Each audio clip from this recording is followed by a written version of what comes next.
Competitive exams కి prepare అవుతున్నారా? అయితే ఎన్ని నెలలు కరెంట్ అఫైర్స్ చదవాలి, ఎలా మార్కులు సాధించాలి అని ఆలోచిస్తున్నారా? 2 తెలుగు రాష్ట్రాల్లో కాంపిటేటివ్ పుస్తక రంగంలో #1 గా ఉన్నటువంటి S&S publications ever latest and fully covered 9 months current affairs పుస్తకాన్ని 2 తెలుగు రాష్ట్రాల ఆల్ కాంపిటేటివ్ ఎగ్జామ్స్ కి సరిపోయే విధంగా రూపొందించి మీకు అందిస్తోంది మీ S&S పబ్లికేషన్స్ వారి పుస్తకాలను ఇప్పుడు మీరు ఆన్లైన్లో కూడా ఆర్డర్ చేయొచ్చు. You can just log on to www.sonlinebooks.com. ఈ వెబ్సైట్లోకి మీరు లాగిన్ అయ్యి మీకు కావాల్సిన పుస్తకాన్ని ఆన్లైన్ ఆర్డర్ చేయొచ్చు అండ్ మీ డోర్ స్టెప్ దగ్గరికి డెలివరీ కూడా చేయడం జరుగుతుంది.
గ్రాండ్ టెస్ట్కి సంబంధించినటువంటి 8th గ్రాండ్ టెస్ట్కి సంబంధించిన ఎక్స్ప్లెనేషన్ చూద్దాం.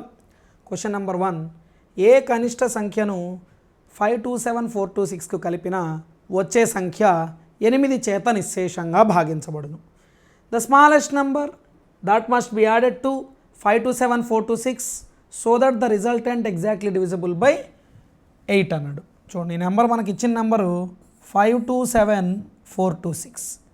ఏదైనా ఒక సంఖ్య 8తో 8తో డివిజిబుల్ అవ్వాలంటే ఆ సంఖ్యలో చివరి 3 అంకెలు భాగించబడితే చాలు.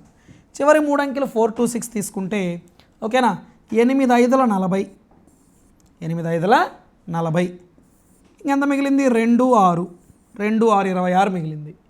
ఓకేనా, 8 3 24, 8 4 అయితే 32 ఉండాలి. 8 4 అయితే 32 ఉండాలి. మరి 32 రావాలి అంటే 26కి ఇంకెంత కలపాలా, ఇంకొక 6.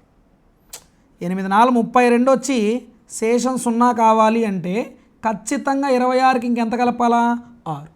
ఓకేనా, ఒక సంఖ్య 8తో భాగించబడాలంటే ఆ సంఖ్యలో చివరి 3 అంకెలు లాస్ట్ 3 డిజిట్స్ 8తో డివిజిబుల్ అవ్వాలి. 8 5 40, 42లో 40 పోతే 2, నెక్స్ట్ 6 దించుకో. 8వ ఎక్కంలో 26 అంటే 8వ ఎక్కంలో 26 అయితే పోదు. మరి ఎంత కలపాలి చూడు, 8 3 24 అనేది 26 కన్నా తక్కువ, 8 4 32 అయితే పోతుంది.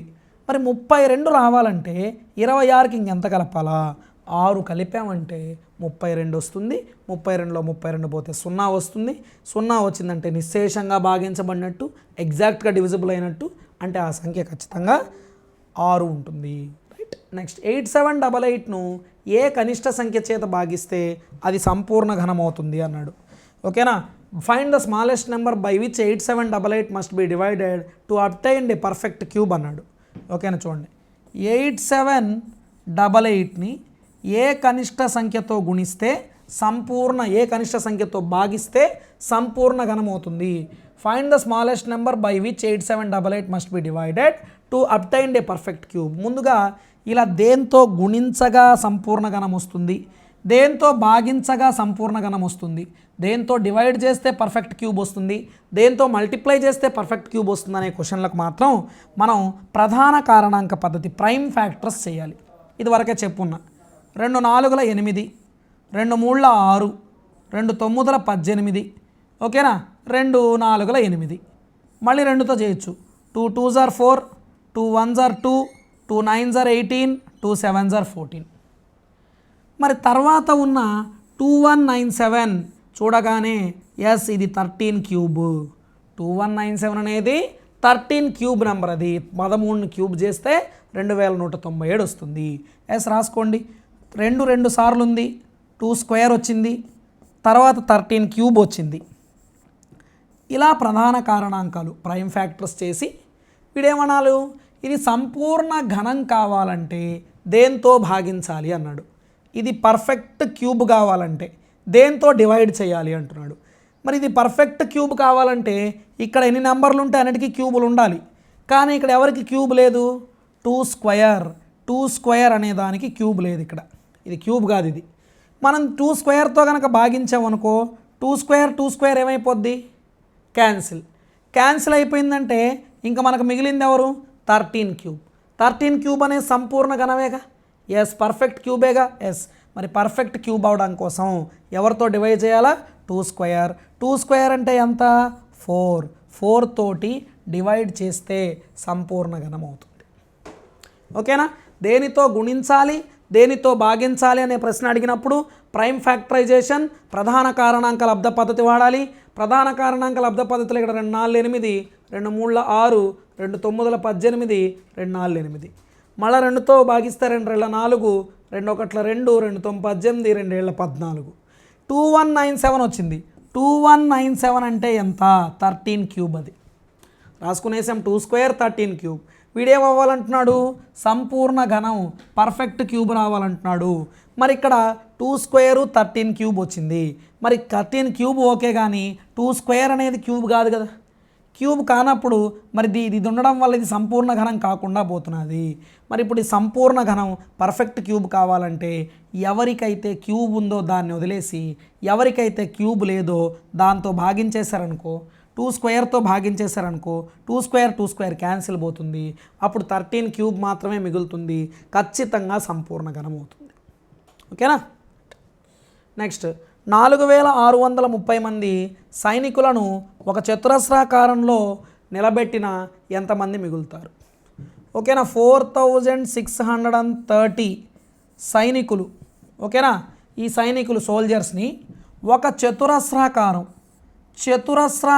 అంటే ఒక వరసలో ఎంతమందిని నిలబెట్టాలో వరసలు కూడా అన్నీ ఉండేటట్టు చూడాలి.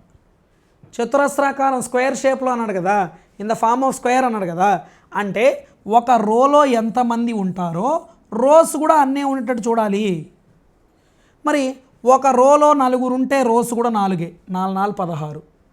ఒక రోలో 5 ఉంటే రోస్ కూడా 5, 5 5 25. ఒక వరుసలో 50 మంది ఉంటే వరుసలు కూడా 50, 50 50 2500.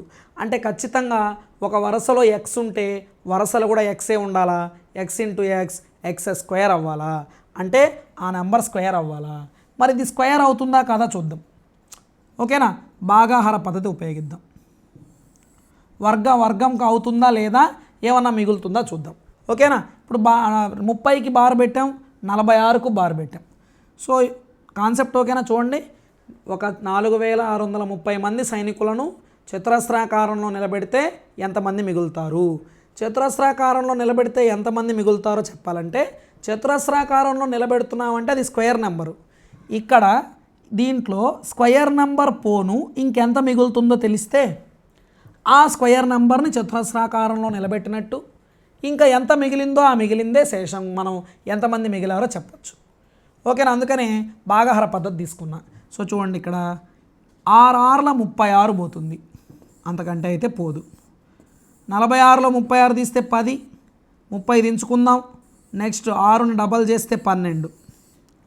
ఓకేనా. దీని పక్కన ఏ నెంబర్ వేస్తే దీని పక్కన కూడా అదే నెంబర్ వేయాలి. 125 5ల 625, 126 6ల, ఓకేనా. 6 12 6ల 72 700లో వస్తుంది. 7 అయితే 7 12ల 84, 7 7ల 49 వస్తుంది. 8 అయితే 12 8ల 96, 8 8ల 64. సో ఒక 8 చూద్దాం. 8 ఏదో దగ్గర కొట్టించేటట్టు చూద్దాం. 8 8ల 64, 8 2 16 6 22, 8 1 8 2 10, 1024 బాగా దగ్గరకు వచ్చింది. ఇంతకన్నా దగ్గరకు అయితే రాదు. సో 1030లో 1026 -24 మైనస్ చేస్తే 6 వచ్చింది. అంటే ఈ నెంబర్ వర్గం కాదు, అంటే వీళ్ళందరూ చతురస్రాకారంలో సరిపోరు. ఎందుకంటే చతురస్రాకారంలో సరిపోవాలంటే ఖచ్చితంగా వాళ్ళు స్క్వేర్ అయి ఉండాలి. ఎందుకని ఒక వరసకు ఎక్స్ మందిని నిలబెడితే ఓకేనా, వరసలు కూడా ఎక్సే ఉండాలా, అప్పుడే కదా చతురస్రాకారం స్క్వేర్ అవుతుంది. ఓకేనా, అంటే ఎక్స్ ఇంటూ ఎక్స్ మొత్తం ఎంతమంది ఎక్స్ స్క్వేర్. అందుకనే ఏం చేసాం, ఈ నెంబర్ స్క్వేర్ అవుతుందా కాదా చూసాం. స్క్వేర్ కాదు. స్క్వేర్ కావడానికన్నా ఎంత మిగులుతుంది, 6 మిగులుతుంది.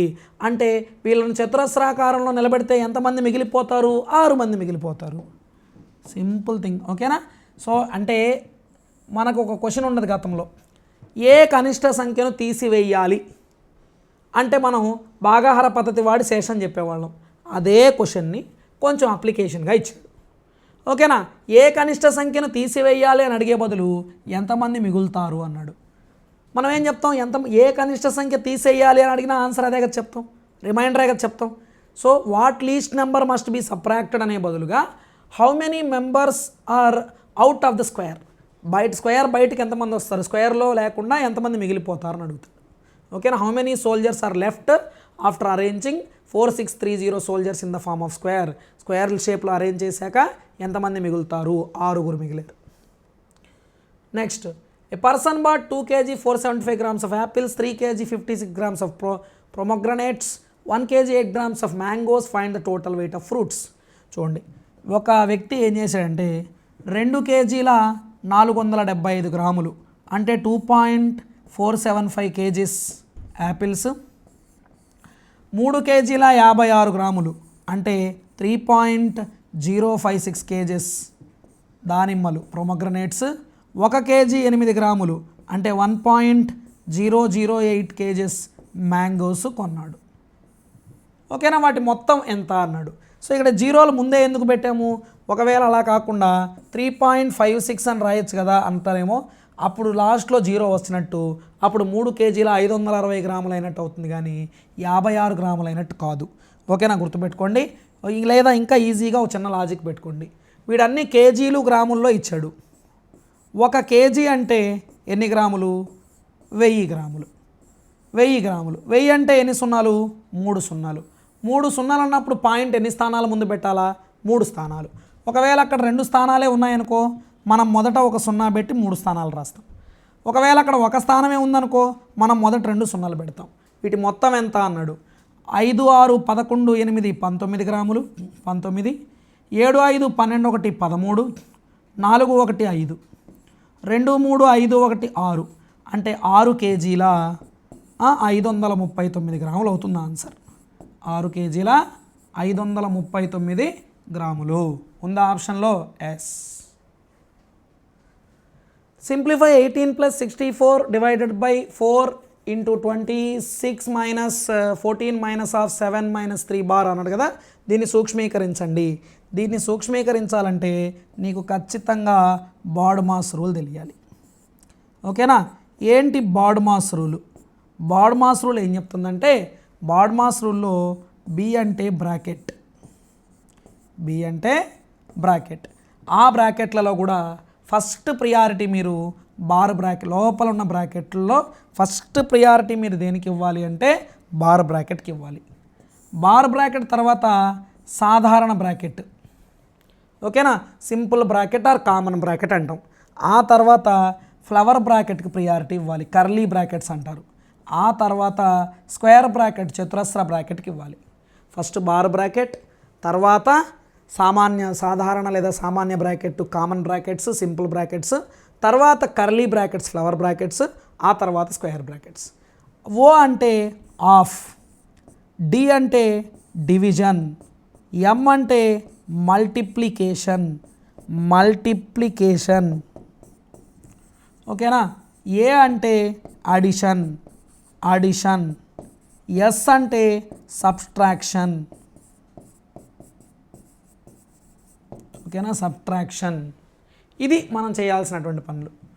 అది కూడా ఒక ఆర్డర్లో, బ్రాకెట్ల తర్వాత ఆఫ్ తర్వాత డివిజన్ తర్వాత మల్టిప్లికేషన్ తర్వాత అడిషన్ తర్వాత సబ్ట్రాక్షన్. ఇప్పుడు చూడండి, ఇక్కడ ముందు వీటన్నిటిలో కల్లా ఫస్ట్ మనం ప్రియారిటీ దీనికి ఇవ్వాలి, బార్ బ్రాకెట్ అంటే మళ్ళీ ఏం ప్రత్యేకత అనుకోవద్దు, నార్మలే. మామూలుగా బ్రాకెట్లో ఏం చేస్తామో బార్ బ్రాకెట్లో అదే చేస్తాం. 7 మైనస్ 3 బార్ అంటే 7 మైనస్ 3 ఎంత 4 అవుతుంది. 7లో 3 తీస్తే 4, 14లో 4 తీస్తే 10. 7 మైనస్ 3 4, బ్రాకెట్కి ముందు మైనస్ ఉంది -4. ఓకేనా. 7 మైనస్ 3 అంటే 4, 14 మైనస్ 4 అంటే ఎంత 10 అవుతుంది. ఇప్పుడు రాసుకోండి ఒకసారి next step 18 plus 64 divided by 4 26 minus 14 minus 4 ఎంత 10. ఓకేనా. ఇప్పుడు చూడండి ఇక్కడ 18 ప్లస్ 64 డివైడెడ్ బై ఈ 4కి ఈ బ్రాకెట్కి మధ్యలో ఏమీ లేదు. మధ్యలో ఏమీ లేదంటే దాని అర్థం ఆఫ్ అని అర్థం, గుర్తుపెట్టుకో. 4 ఆఫ్ అని అర్థం. 4 ఆఫ్. 26 మైనస్ 10 ఎంత 16. 26 మైనస్ 10 ఎంత 16 అవుతుంది. ఓకేనా. ఇప్పుడు చాలామంది ఏం చేస్తుంటారు తెలుసా, ఈ మధ్యలో ఏమీ లేదంటే ఇంటూ అంటారు. అలా అనడం వల్ల ఏం సార్ నష్టం అంటే, ఇంటూ అనుకున్నాడు అనుకోవాడు, ఇంటూ ఫస్టా డివైడెడ్ బై ఫస్టా అంటే డివైడెడ్ బై ఫస్ట్ అంటాడు. కానీ అదే ఇంటూ బదులు ఆఫ్ అన్నాడు అనుకో, ఆఫ్ ఫస్టా డివిజన్ ఫస్టా ఆఫ్ ఫస్ట్ అంటాడు. ప్రియారిటీ మారద్దండి. ఓకేనా. ఇంతకు ఆఫ్ అంటే ఏం చేస్తాం, అక్కడ ఇంటూనే, కానీ ఆఫ్ అనే పదం ముందు తీసుకోవాలి. 18 ప్లస్ 64 డివైడెడ్ బై 4 ఆఫ్ 64 16 4ల 64. నెక్స్ట్ డివిజన్ ఫస్టా ప్లస్ ఫస్టా, డివిజనే. 64/64 1. 18 plus 1 19 is the answer. Option number 3.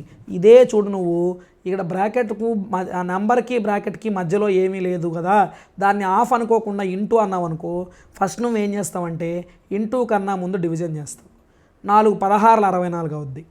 ఓకేనా. అప్పుడు 16 × 16 256 వేస్తావు. 256 ప్లస్ 18 అంటే దాదాపుగా 274 చెప్తావు. ఓకేనా. ఈ విధంగా మనం తప్పు చెప్పే అవకాశం ఉంది. సో జాగ్రత్తగా 19 అనేది ఆన్సర్ అవుతుంది ఇక్కడ. Next 3.6 bar minus 2.9 bar. 3.6 bar అంటే 3.666666 వస్తూనే ఉంటుంది. 2.9 బార్ అంటే 2.99999 వస్తూనే ఉంటుంది. మైనస్ చేయమంటున్నాడు.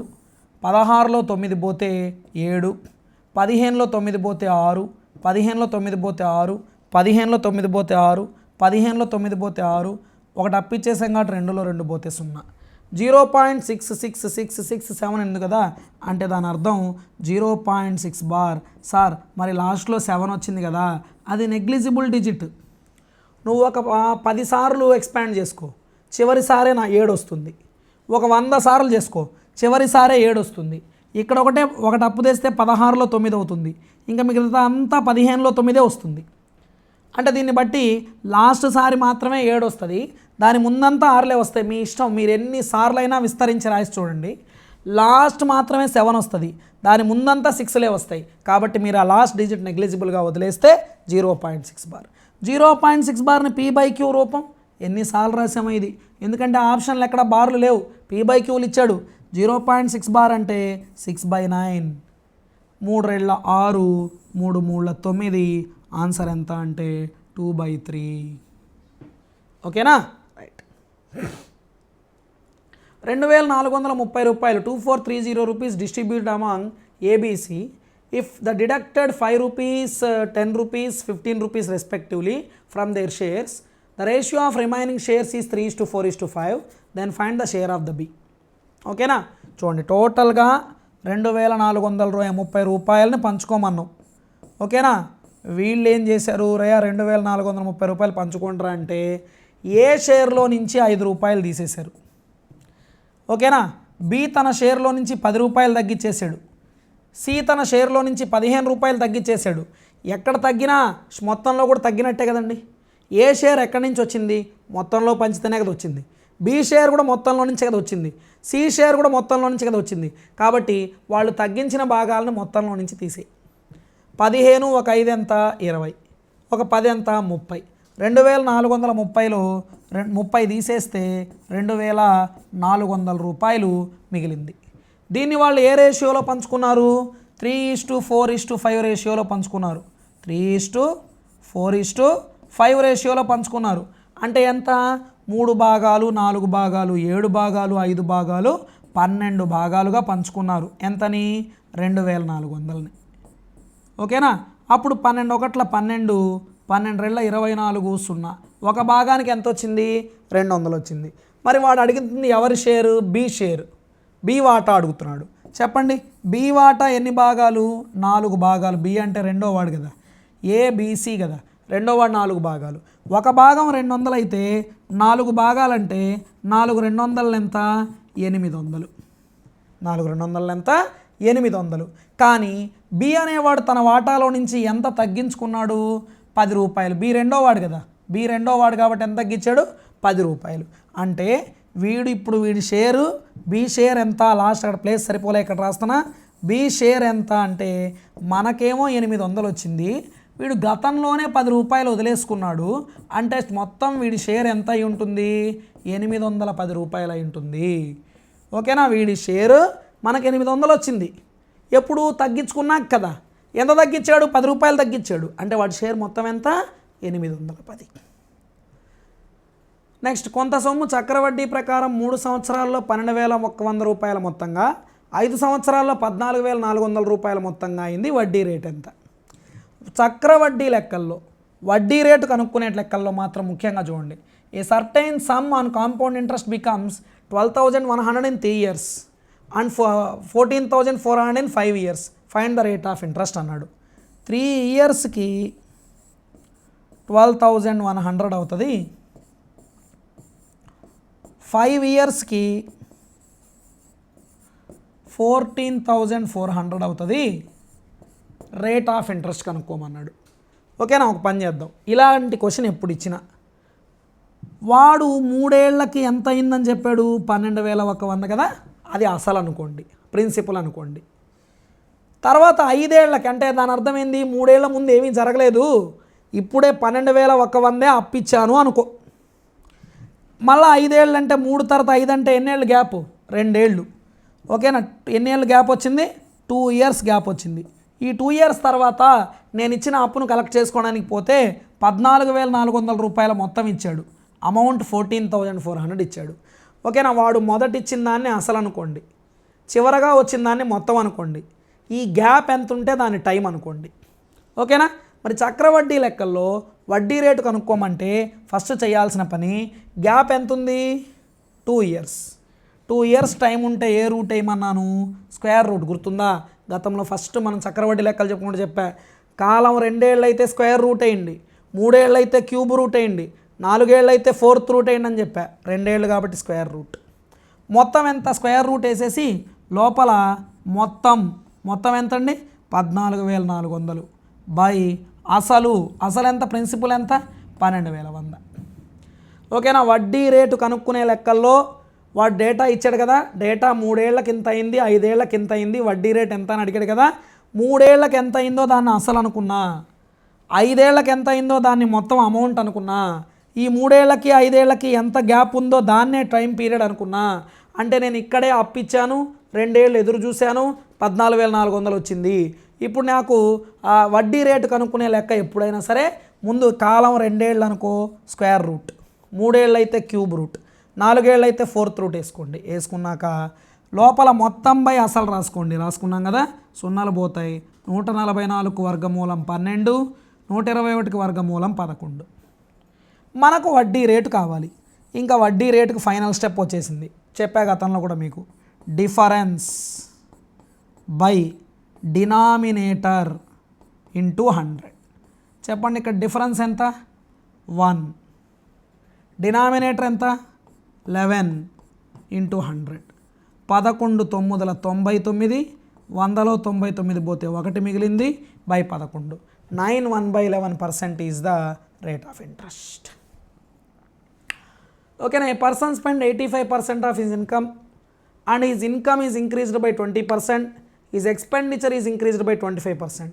Then find the change in savings percentage. ఒక వ్యక్తి తన ఆదాయంలో 80% ఖర్చు చేశాడు, తన ఆదాయం 20% పెరిగినా తన ఖర్చు కూడా 25% పెంచి పొదుపులో మార్పు శాతం ఎంత వస్తుందన్నాడు. చూడండి, ఒక పర్సను తన ఖర్చు ఎంత చేశాడంటే ఎక్స్పెండిచరు, ఓకేనా, తన ఎక్స్పెండిచర్ ఎంత చేస్తున్నాడంటే వాడు ఇచ్చింది చూడండి 85% ఖర్చు చేశాడు. పక్కన రాస్తున్నాం ఇక్కడ 85% ఖర్చు చేశాడు. 85% అంటే 85/100. ఓకేనా, 85/100. 85/100 అంటే 5 17ల 5 20లా పోయింది. ఓకేనా, భిన్నంగా రాసుకున్నానండి. 85% ఖర్చు చేశాడు, 85% ఖర్చు చేశాడు, 85% స్పెండ్ చేశాడు అంటే 85/100 అంటే 17/20 క్యాన్సిల్ కొడితే అంటే దీని అర్థం ఏంది, మొత్తం 20 భాగాల ఆదాయం సంపాదిస్తే దాంట్లో 17 భాగాలు ఖర్చు చేశాడు. మరి 20లో 17 ఖర్చు చేశాడంటే ఎన్ని భాగాలు పొదుపు చేసినట్టు, 3 భాగాలు సేవ్ చేసినట్టు. ఇంతేనా కాన్సెప్ట్? ఓకేనా, చూడండి 85% అంటే 85/100 అంటే 5 17ల 5 20ల పోతుంది. ఏందది 85% ఖర్చు అంటే దాని అర్థం ఏంది, 20 భాగాలు సంపాదిస్తే 17 భాగాలు ఖర్చు చేశాడు అంటే ఎన్ని భాగాలు పొదుపు చేసినట్టు అండి, 20లో 17 పోతే 3 భాగాలు పొదుపు చేసినట్టు. వాడేం అడుగుతున్నాడు, పొదుపులో మార్పు శాతం అడుగుతున్నాడు. సరే ఇప్పుడు చూడండి, వాడి ఆదాయం, ఓకేనా, వాడి ఖర్చులు, వాడి పొదుపులు రాసుకుందామా. ఆదాయం ఎంత, ఇన్కమ్ ఎంత, 20. మనం ఏమనుకుందామంటే దాన్ని 20 కాకుండా 200 లేదా 2000 అనుకుందాం. పక్కన ఒక 2 సున్నాలు పెడదాం, 2000. ఓకేనా. నెక్స్ట్ వాడి పొదుపు ఉంది కదా, సారీ వాడి ఖర్చు ఉంది కదా, ఎంత, ఇన్కమ్ 20 అయితే ఖర్చు 17 అంటే 1700 అని పెడదాం. 1700 ఊరికే 100 రాసుకుందాం సింపుల్గా. ఓకేనా, 1700. చెప్పండి 2000లో 1700 ఖర్చు చేస్తే సేవింగ్స్ ఎంత, 3 ఉంది అంటే దాని అర్థమైంది 300. అన్ని 100లో రాద్దాం, ఈజీగా ఉంటుంది లెక్క. ఓకేనా. ఇప్పుడు చెప్పండి వాడి ఆదాయం ఎంత పెరిగింది, వాడి ఇన్కమ్ ఎంత ఇంక్రీజ్ అయింది, 20% ఇంక్రీజ్ అయింది. మరి 2000 రూపాయల్లో 20% పెరిగిందంటే పర్సెంటు 2 సున్నాలు పక్కన పెట్టి, పర్సెంటు 2 సున్నాలు పక్కన పెట్టేసి ఎంత పెరిగినట్టు, 20ల 400 పెరిగినట్టు. 2000కు ఒక 400 పెరిగితే 2400 అయింది వాడి ఇన్కమ్. మరి వాడి ఖర్చు ఎక్స్పెండిచర్, ఖర్చు 25% పెరిగింది, ఖర్చు 25% పెరిగింది. ఓకేనా. పర్సంటేజ్ 2 సున్నాలు వదిలే 25. ఇప్పుడు అర్థమైందా మీకు 2 సున్నాలు ఎందుకు పెట్టాము, రైట్. 25 17ల 25 10ల 250, 25 ఏళ్ళ 175 అంటే 250 175 అంటే 425. 1700కి 425 కలిపితే 2125 అయింది వాడి ఖర్చు.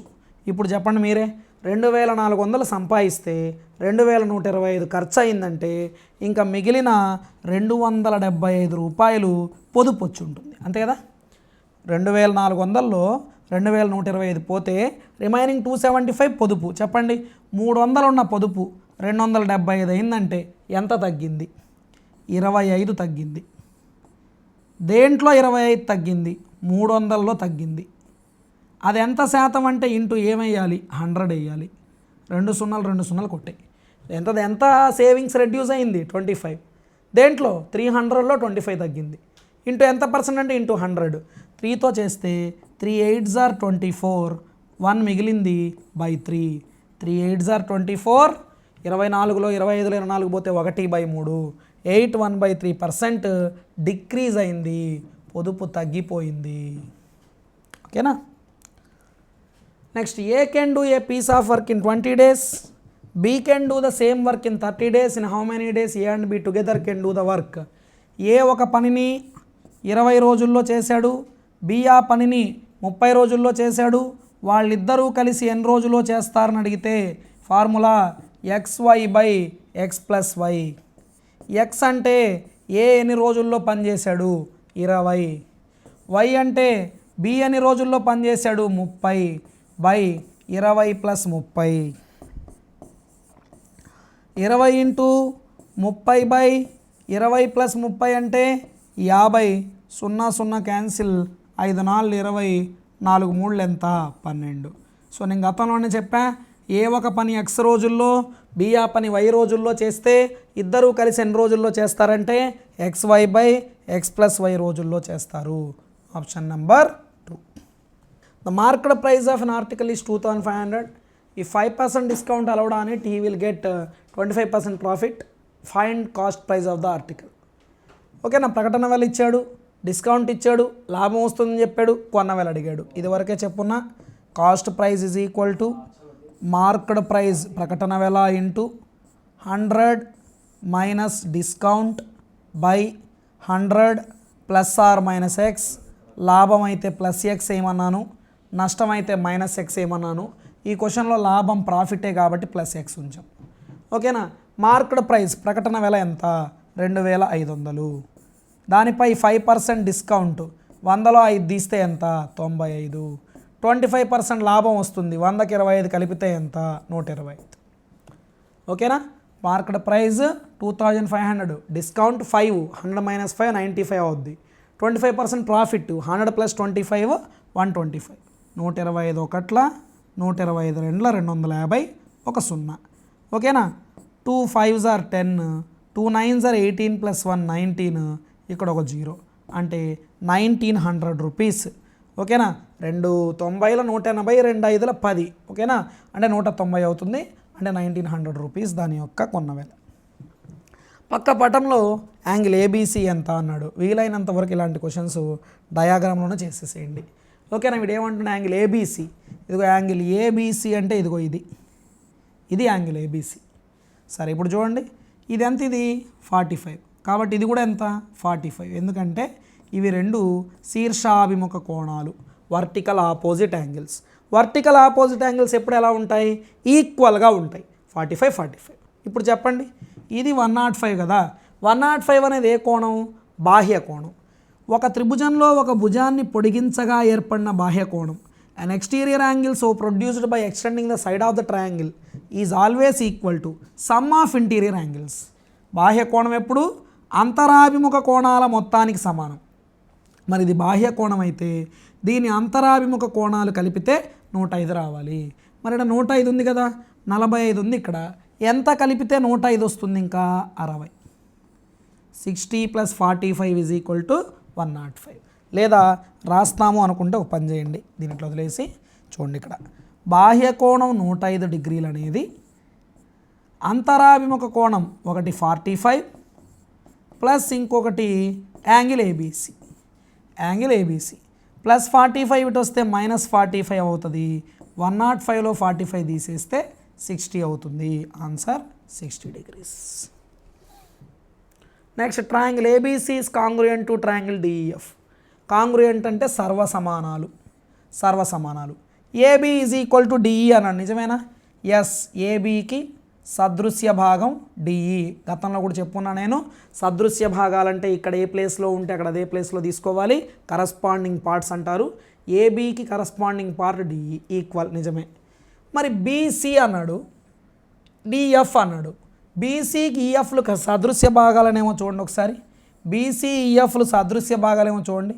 ఇక్కడ రెండో అక్షరం మూడో అక్షరం బీసీ, ఇక్కడ రెండో అక్షరం మూడో అక్షరం ఈఎఫ్. బీసీ ఈఎఫ్లు సదృశ్య భాగాలే.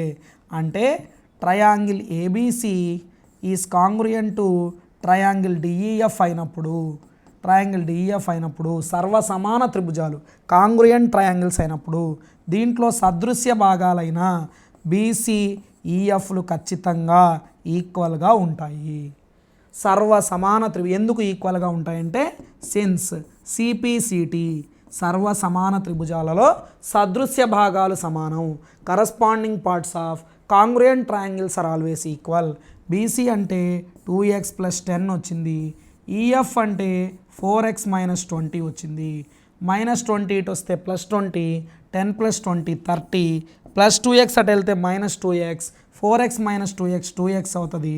2తో 30 ఎన్నిసార్లు, 15 సార్లు. ఎక్స్ ఎంత వచ్చింది, 15. Option number 4. LCM of 48 56 72. వీటికి కసాక్ అడిగాడండి. కసాక్ కట్టేటప్పుడు వీలైనంత తెలివిగా వ్యవహరించండి. ఎల్సిఎం కట్టేటప్పుడు 72 ఏ ఎక్కంతో పోతుంది, 72 8వ ఎక్కంతో పోతుంది, 9వ ఎక్కంతో పోతుంది. ఈజీగా ఉండే భాజనీయ సూత్రాలు వచ్చే ఎక్కం తీసుకోండి.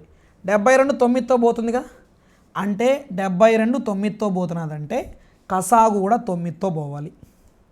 9తో పోయే నెంబర్ ఏది? ఒక సంఖ్య 9తో పోవాలంటే ఆ సంఖ్యలో అంకెల మొత్తం 9తో పోవాలి. 4 2 6 1 7 9తో పోదు. 8 4 12 9 21 9తో పోదు. 8 + 1 9 9తో పోతుంది. 9 1 7 16 1 6 22 9తో పోదు. ఏది ఆన్సర్ ఇంకా 1000 నాట్. ఎల్సిఎం కట్టద్దు. ఈ 3 నెంబర్లు చూశారు కదా, ఎస్ ఈ 3 నెంబర్లు చూశాక ఏదైనా ఏ నెంబర్ అయినా తీసుకోండి. ఫర్ ఎగ్జాంపుల్ నేను నాకు 72 కనపడింది. 72 ఏ ఎక్కంతో పోతుంది అంటే 9వ ఎక్కంతో 9 8 72. అంటే ఈజీ భాజనీయ సూత్రం తీసుకోండి. మళ్ళీ 8 తీసుకోవద్దు. 8 అంటే మళ్ళీ చివరి 3 అంకెలు 8తో పోవాలని మొత్తం వెతుక్కోవాలి, టైం వేస్ట్. ఓకేనా? సో 9 అనుకో, అంకెల మొత్తం 9తో పోతే ఆ సంఖ్య కూడా 9తో పోయినట్టే. Sum of digits is divisible by 9, then the number is also divisible by 9. కాబట్టి 72 9తో పోతుంది.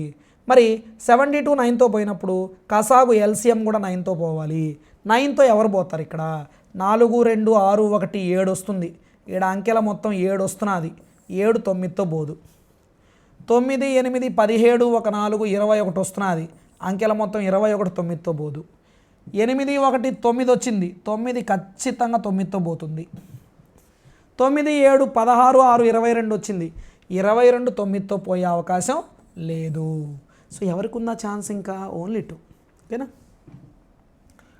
నెక్స్ట్ కింది వాటిలో శంఖువు యొక్క వల రూపం అనండి. ఒక శంఖువు కోన్ అనేదాన్ని వల రూపం అంటే దాన్ని ఈ విధంగా కట్ చేసి తీస్తే ఎలా వస్తుందంటే, ఇప్పుడు శంఖువు కదా, ఫస్ట్ కింద వృత్తం వస్తుంది. ఓకేనా? వృత్తం ఉంటుంది. శంఖువు అంటే కింద సర్కిల్ ఉంటుంది. దాన్ని కట్ చేస్తుంటే మళ్ళీ కట్ చేస్తుంటే పూర్తిగా పెరిగి పక్కన పారేయకూడదు. కొంత అతుక్కొని ఉండేటట్టు ఇలా కట్ చేసాం. ఈ అంచు ఇలా అతుక్కొని ఉంది, ఇక్కడ అతుక్కోని ఉండేటట్టు. ఓకేనా? ఇలా కట్ చేసి కొంచెం అతుక్కొని ఉండేటట్టు.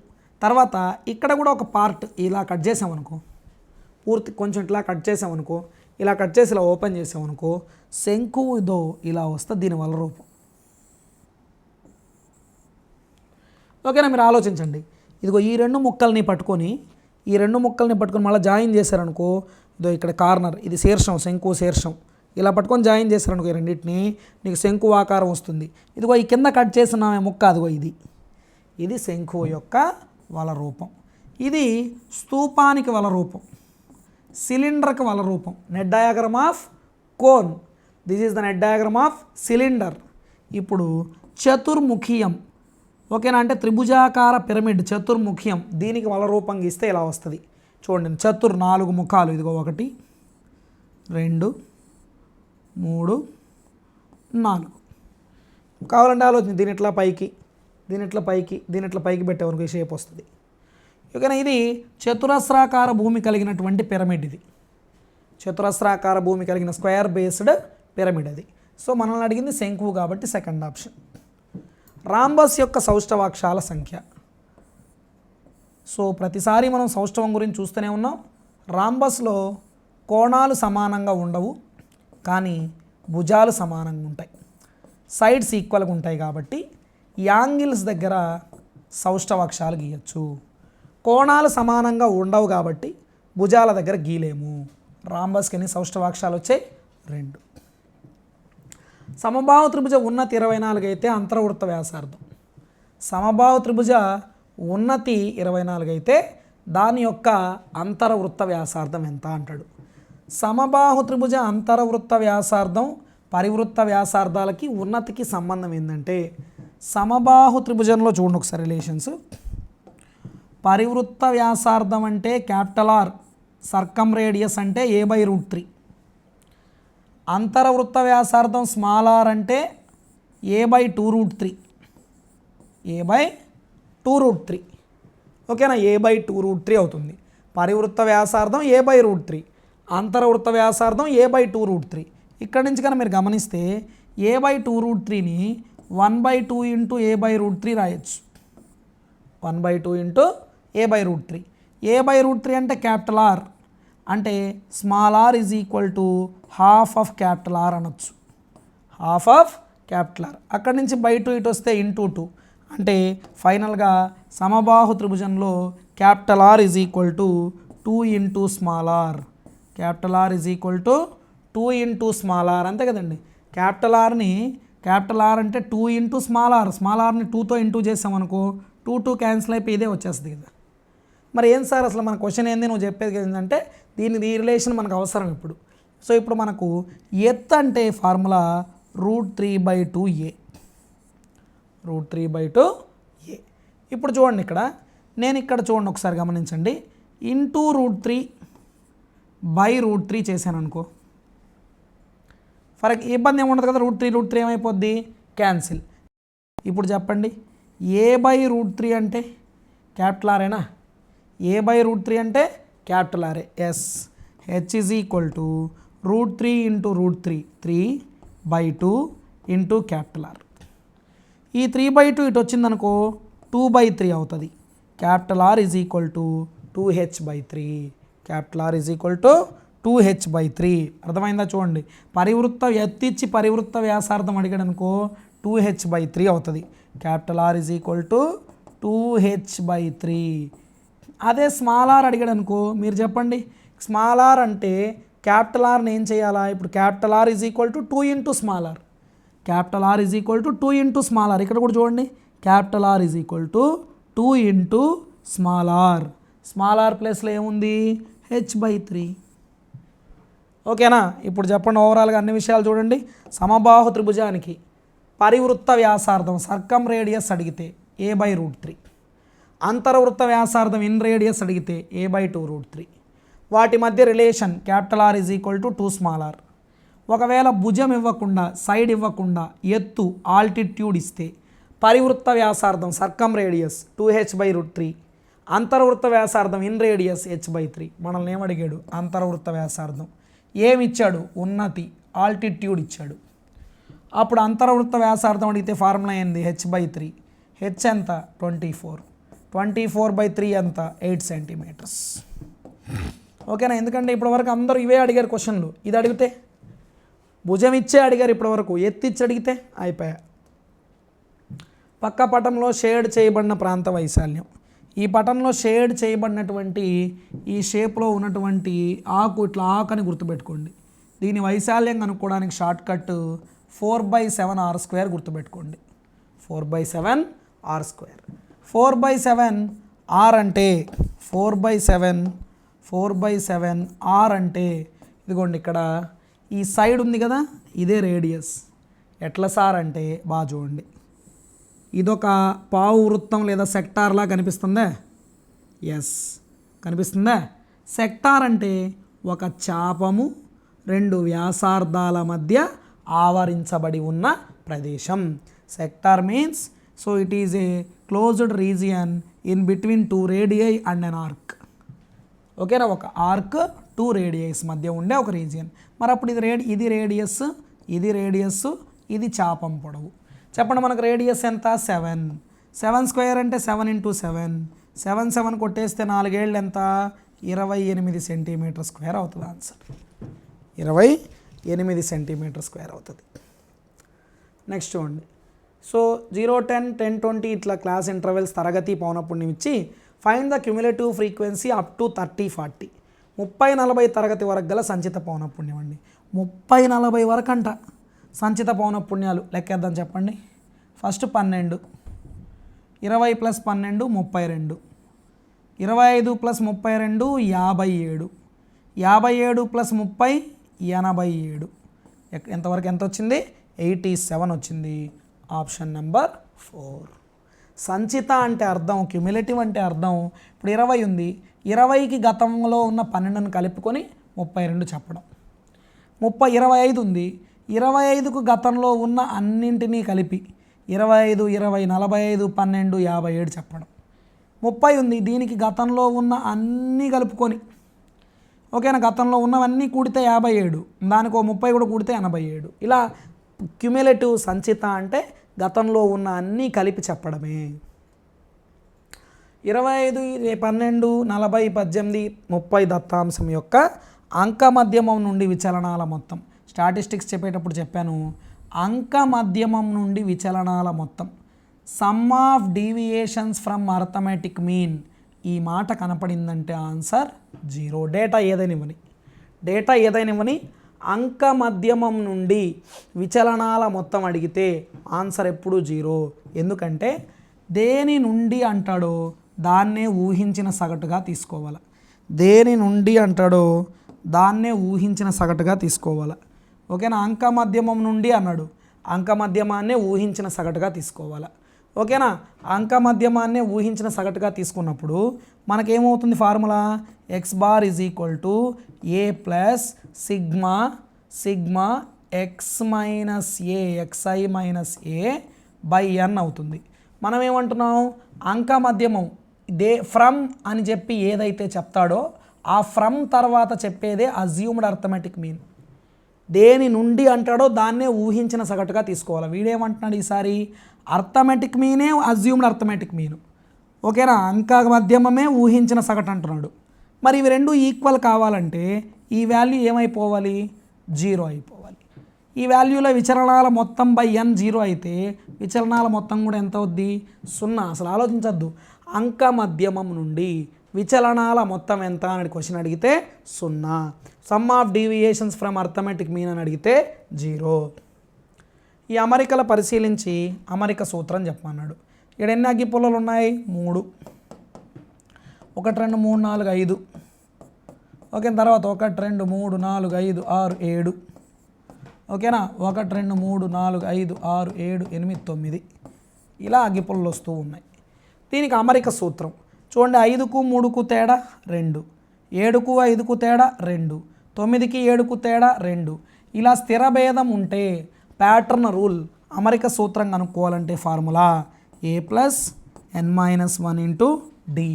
స్థిర భేదం కనుక ఉంటే అమరిక సూత్రం కనుక్కోవాలంటే a plus n-1 into d. ఏ 3 సూత్రం కాబట్టి n d అంటే 5లో 3 తీసేస్తే 2.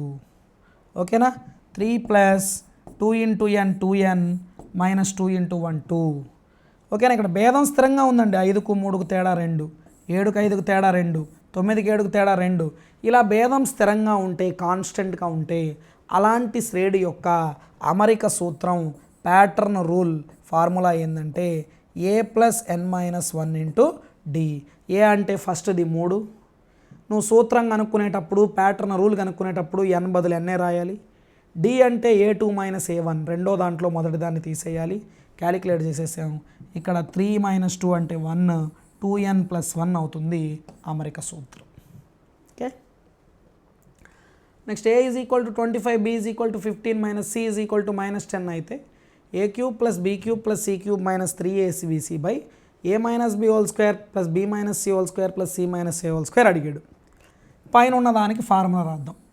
చెప్పండి, పైన ఉన్నదానికి ఫార్ములా కింద ఉన్నదాన్ని చూసి కనుక చెప్తే half into a plus b plus c into okay a minus b whole square plus b minus c whole square plus c minus a whole square. a minus b whole square plus b minus c whole square plus c minus a whole square by కింద అదే ఉంది a minus b whole square plus b minus c whole square plus c minus a whole square. ఓకేనా, ఈ part కనుక కొట్టేసామంటే మిగిలింది half into a plus b plus c. a అంటే 25 plus b అంటే 15, c అంటే మైనస్ 10, 25 15 40, 40లో 10 తీస్తే 30, హాఫ్ ఇంటూ 30. హాఫ్ ఇంటూ 30 అంటే 15 వస్తుంది ఆన్సర్. ఓకేనా, 30లో సగం చేస్తే ఆన్సర్ ఎంత, 15. కింది వాటిలో సత్య ప్రవచనం 3/18 గ్రేటర్ దాన్ 5/12 లెస్ దాన్ 5/12 అంటున్నాడు. చూద్దాం ఏది ఎక్కువ ఏది తక్కువ అనేది. 3/18 5/12లో ఏది పెద్దది ఏది చిన్నది. ఈ మోడల్ ఇప్పటికే చాలాసార్లు చూస్తున్నాం మనం. ఓకేనా, ఇలా ఈ మోడల్లో మళ్ళీ ఒకసారి గుర్తు చేస్తున్నా. పవర్స్ ఘాతాంకాలు ఏమున్నాయో వాటిన్నిటిని చూసి వాటి గసాబా చెప్పండి, లేదా అవి ఆ రెండు నంబర్లు ఏ ఎక్కంలో వస్తాయో. చాలా ఎక్కాల్లో వస్తాయి, వాటిల్లో కొంచెం వీలైనంత పెద్ద నెంబర్ చెప్పండి. ఇవి రెండు 3వ ఎక్కంలో పోతాయి, 6వ ఎక్కంలో పోతాయి. సో కొంచెం పెద్ద నెంబర్ అడిగాను కాబట్టి 6 చెప్తాం. ఓకేనా, ఈ 2తో పోతాయి. 2 9ల 2 6ల 3 6ల 3 4ల ఆరు మూడుల 6 రెళ్ళ అన్నిట్లో పోతాయి, కానీ వాటిలో పెద్దది తీసుకోవాలా, 6 తీసుకున్నా. 6తో 18 ఎన్నిసార్లు? 3 సార్లు. 6తో 12 ఎన్నిసార్లు? 2 సార్లు. 3 క్యూబ్ ఎంత? 27. 5 స్క్వేర్ ఎంత? 25. 27 25 కన్నా పెద్దది, గ్రేటర్ దాన్. అంటే ఆన్సర్ 3/18 గ్రేటర్ దాన్ 5/12. మేరీ వయసు తన సోదరి వయసుకు రెట్టింపు.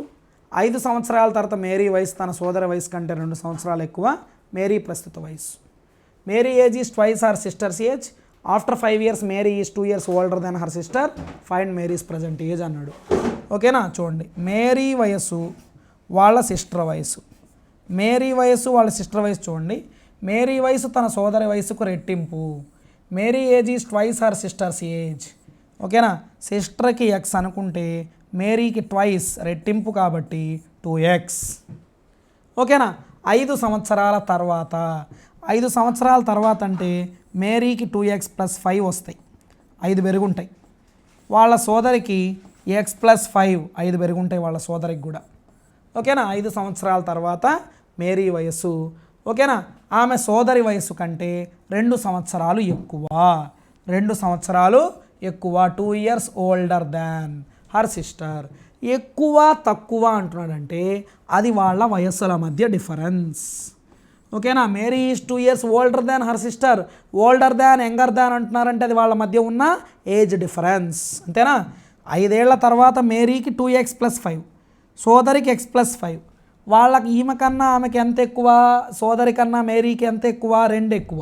ఎక్కువ తక్కువ అంటున్నా అంటే difference. 2x + 5 - x - 5 = 2. 5 5 cancel. 2x - x x = 2. x 2. x అంటే సోదరి వయసు 2. మనకెవరు కావాలి? మేరీ ప్రస్తుత వయసు, మేరీస్ ప్రజెంట్ ఏజ్ కావాలి. మేరీది 2x కదా, x 2 అయితే 2x అంటే 2 రెళ్ళ 4, 4 years పడుతుంది మేరీ ఏజ్. ఓకేనా, రైట్. ఇది మనకు ఓవరాల్గా గ్రాండ్ టెస్ట్ 8కి సంబంధించినటువంటి వివరణ.